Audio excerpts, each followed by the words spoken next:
Hey, Mr. Surface here, and I'm going to show you how to make a quotation cupboard, the first of the 2 foldables required for an informational analytical essay. Let's do this. You got your paper. You fold it in half. In other words, you hot dog it. Then, you sort of fold in the sides. I've heard some people call this shotgun in it, some people calling it loving it, some people calling it hot dogging it, or double hot dogging it. I call it folding into 2 sides. Wish I were creative like those other people, really. Really I do. So once they're folded in, then you only got one more step. And that is to take this and to fold it in half. Now, I will always give you a prompt to write about. However, I'm just going to come up with one off the top of my head. How about proving the wise old woman is wise? Alright, so I'm going to put old woman in the center. And I'm going to put that she's wise. Then I'm going to circle that, as the kids say, John. And I'm going to think of some ideas real quick. Well, let's see. She solves those riddles, that's right. And that actually could be 3 reasons in and of itself. But I also remember that when she's on the back of the son who's taken her out of the village because she's been sentenced to die, she still leaves breadcrumbs for him. What a woman. So breadcrumbs, riddles, that's good enough for me. Alright, so we got to prove that she's wise. So here we go. I got to go back into the book eventually. And I got to prove this stuff. But first I have to take my web and turn it into a thesis. Well, what's my opinion? The wise old woman is wise. Some people think it would have been wise just to leave the village from the junk street. So, the old woman is wise. There's my opinion. You know, because I underlined it. Because, and now I need 3 reasons. Well, geez Louise. Well, the one is, she left breadcrumbs behind for her son.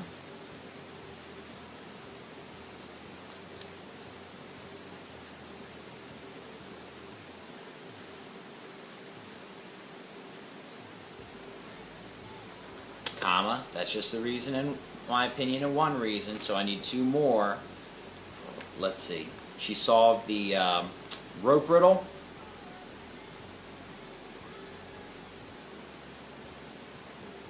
And you know what? She solved my favorite of the 3 riddles that Lord Higo gives her, and that is the bumblebee.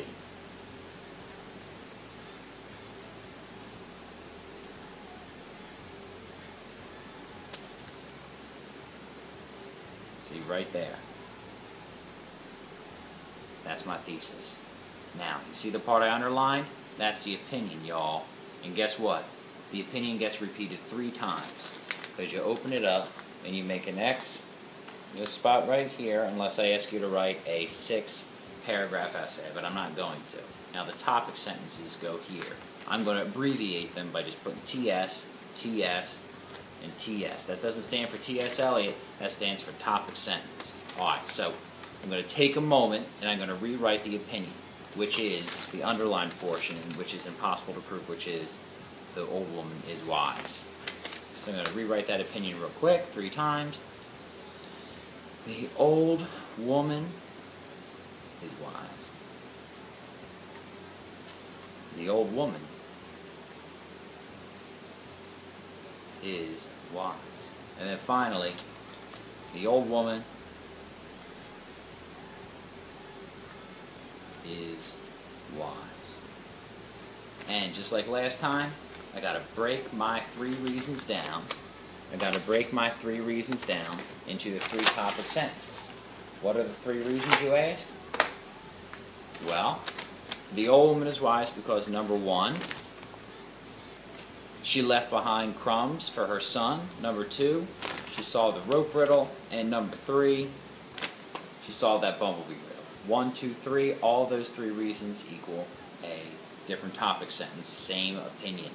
Alright, so, the old woman is wise is written 3 times. Now I finish the topic sentence. Because she left crumbs behind for her son.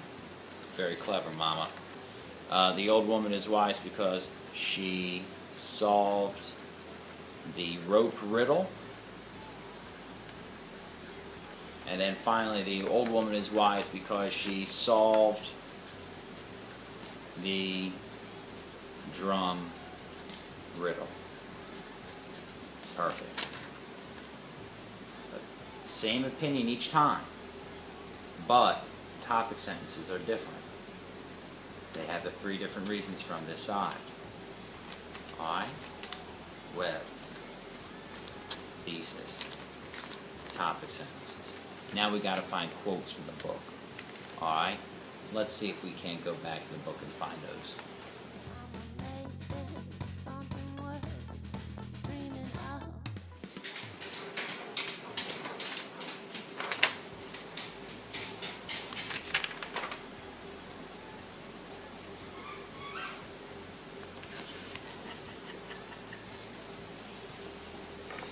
Yep, I found the perfect quotations to match each of my 3 topic sentences. Because when you open them up, that's where the quotes go.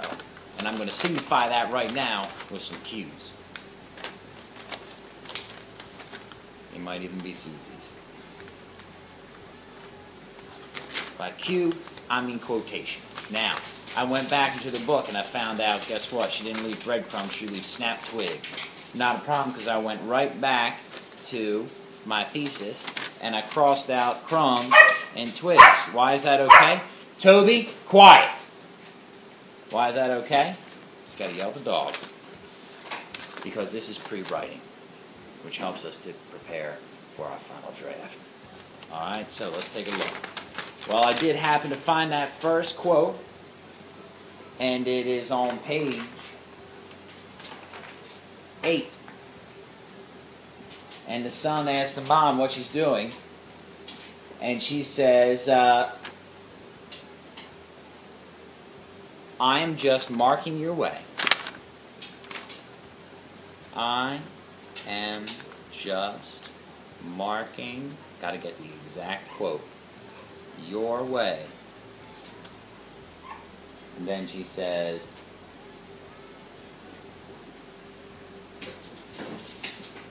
so you will not get lost. Will not get lost. Returning to the village. Returning to the village.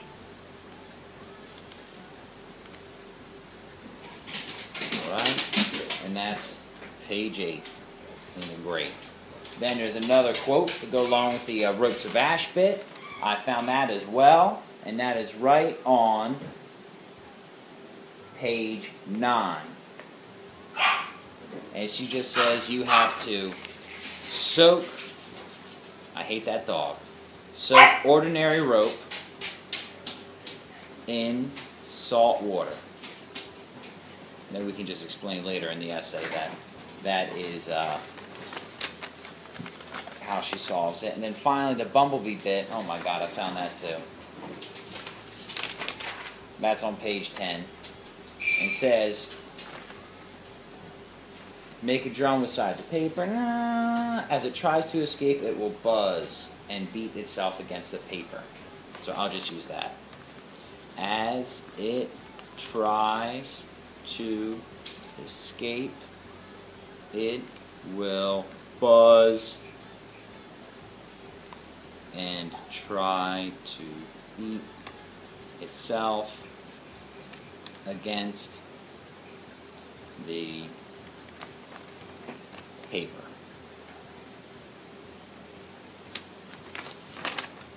We got our 3 quotes, but we're not quite there.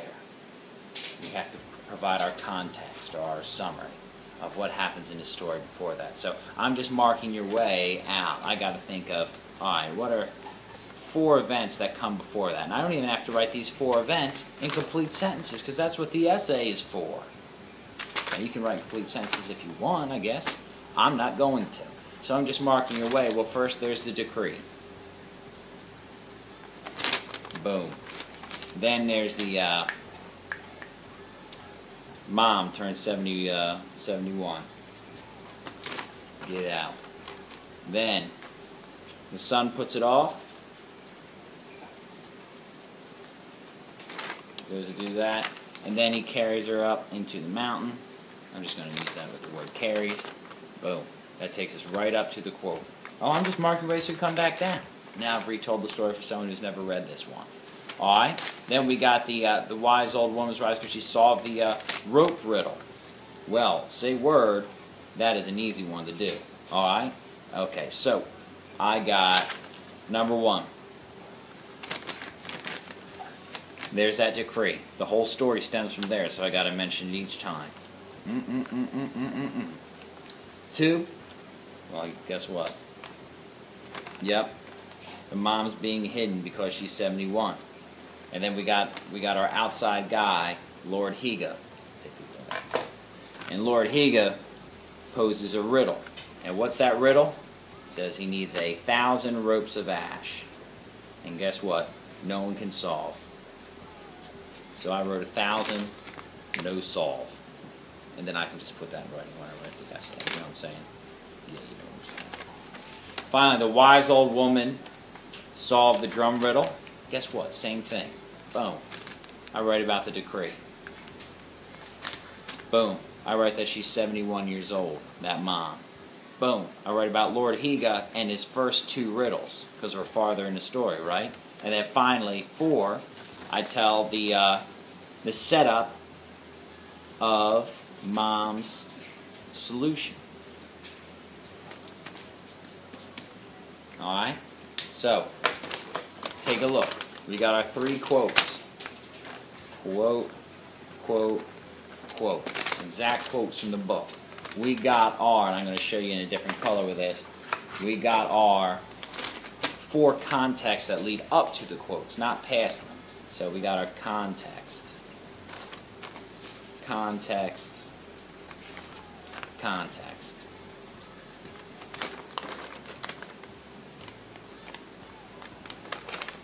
Is it exciting? No. Is it the best way to do it?